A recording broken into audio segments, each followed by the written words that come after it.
আমরা আজ একটা লেখা নিয়ে আলোচনা শুরু করি, কেমন? হ্যাঁ, নিশ্চয়ই। লেখাটা মানুষের দেওয়া কষ্ট, মানে সেই যে মনের মধ্যে ক্ষত তৈরি হয়, সেটা সারানোর উপায় নিয়ে কথা বলে। খুব জরুরি একটা বিষয়। শুরুটা বেশ ইন্টারেস্টিং। শৈশবের সরল পৃথিবী আর বড় হয়ে ওঠার পর এই যে জটিল বাস্তবতা, এর একটা তুলনা দিয়ে শুরু। ঠিক। আর মূল প্রশ্নটা তুলেছে যে যখন কাছের বা হয়তো দূরের মানুষ কষ্ট দেয়, তখন আমরা কি করি, কিভাবে সামলাই। আচ্ছা। আর ওই যে সবচেয়ে কঠিন কাজটা, ক্ষমা করা, সেটা কিভাবে শিখি। এইগুলো নিয়েই ভাবছিলাম একটু বিস্তারিত কথা বলা যাক। হ্যাঁ, লেখাটা তো জীবনের একটা মৌলিক সত্যকেই তুলে ধরে, তাই না? যে পৃথিবী বা মানুষ কেউই আসলে নিখুঁত না। একদম। ভুল হবেই, সংঘাত আসবে, কষ্ট পাওয়া বা দেওয়া, এগুলো তো জীবনের অংশই বলা যায়। তা ঠিক। তো লেখাটা আমাদের এই বাস্তবতার সঙ্গে দাঁড় করায়, আর তারপর বিশেষ করে বিশ্বাসের দিক থেকে একটা উত্তরণের পথ দেখানোর চেষ্টা করে। লেখাটার একটা জায়গায় বলা হয়েছে পৃথিবী সবসময় ন্যায় বা ইনসাফের পথে চলে না। তো আমার প্রশ্নটা হলো, এর মানে কি আমরা অবিচার দেখলে চুপ থাকব বা সব মেনে নেব? ব্যাপারটা ঠিক কি? না না, বিষয়টা মোটেও তেমন না। লড়াই থামানোর কথা তো বলাই হয়নি। আচ্ছা। বরং অবাস্তব প্রত্যাশা না করার কথা বলা হয়েছে। মানুষের কাছে বা এই পৃথিবীর কাছে নিখুঁত ব্যবহার আশা করাটা একটু কঠিন। যেহেতু মানুষ ভুল করবেই, তাই চূড়ান্ত ভরসাটা, একেবারে শেষ ভরসাটা মানুষের উপর না রেখে আল্লাহর ওপর রাখাই ভালো, মানসিক শান্তির জন্য। ঠিক। লেখাটাতে যেমন সূরা বাকারার ২৫৬ নম্বর আয়াতের কথা বলা হয়েছে, যেখানে আল্লাহর প্রতি ঈমানকে একটা খুব শক্ত রশির মতো বলা হয়েছে, যা কখনো ছিঁড়বে না। ওহ আচ্ছা, এই বিশ্বাসটাই হয়তো হতাশা থেকে বাঁচায়। হ্যাঁ, অনেকটা সেরকমই। কিন্তু তার মানে কি এই যে আমরা মানুষকে ভালোবাসব না বা আস্থা রাখব না, সম্পর্কগুলো তাহলে?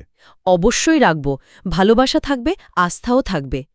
কিন্তু সেই ভালোবাসা বা নির্ভরতা যেন এমন পর্যায়ে না যায় যে আল্লাহর প্রতি ভালোবাসাকেই ছাড়িয়ে গেল, বা ধরুন কোনো মানুষকে লেখাটার ভাষায় পূজা করার মতো অবস্থা যেন না হয়। বুঝলাম, কারণ সেটা শেষ পর্যন্ত কষ্টই দেয়। একদম। আর মনে রাখতে হবে, আল্লাহর নবীরাও তো মানুষের হাতে কষ্ট পেয়েছেন, ভয়ানক কষ্ট। হ্যাঁ, তা তো বটেই। যেমন ধরুন নুহা আলাইহিসসালামের কথা। প্রায় ৯৫০ বছর নিজের লোকেদের কাছ থেকেই কষ্ট পেয়েছেন।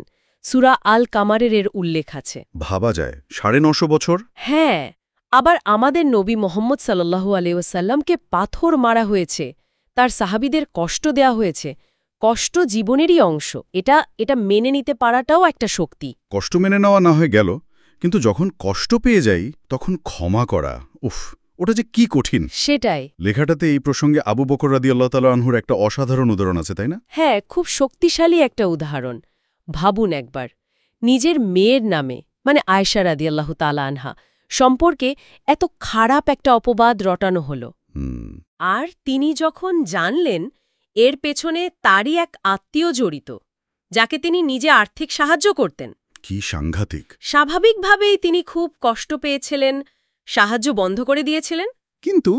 কিন্তু যখন সূরা নূরের ওই আয়াতটা নাজিল হল, ২২ নম্বর আয়াতটা, যেখানে ক্ষমা করতে বলা হয়েছে, দোষ উপেক্ষা করতে বলা হয়েছে, আর মনে করিয়ে দেওয়া হয়েছে যে আমরাও তো আল্লাহর ক্ষমা চাই, তাই না? হ্যাঁ। তখন আবু বকররা শুধু ক্ষমাই করে দেননি, বরং আগের চেয়ে বেশি করে সাহায্য করতে শুরু করলেন। সুবহানাল্লাহ! এটা অন্য পর্যায়ের ক্ষমা। শুধু ভুলে যাওয়া নয়, বরং সক্রিয়ভাবে ভালো করা। ঠিক তাই, অনন্য উদাহরণ। তাহলে কি বিষয়টা এরকম যে ক্ষমা করার শক্তিটা আসলে নিজের ভেতরের, নিজের অপূর্ণতা, নিজের ভুলের বোধ থেকে আসা উচিত? একদম, কারণ আমরা নিজেরাই তো কত ভুল করি প্রতিদিন, তাই না? জেনে বা না জেনে। হ্যাঁ, করি তো। আল্লাহর কাছে কত ভুল করি, কিন্তু তিনি তো ক্ষমা করে দেন। পরম করুণাময় তিনি।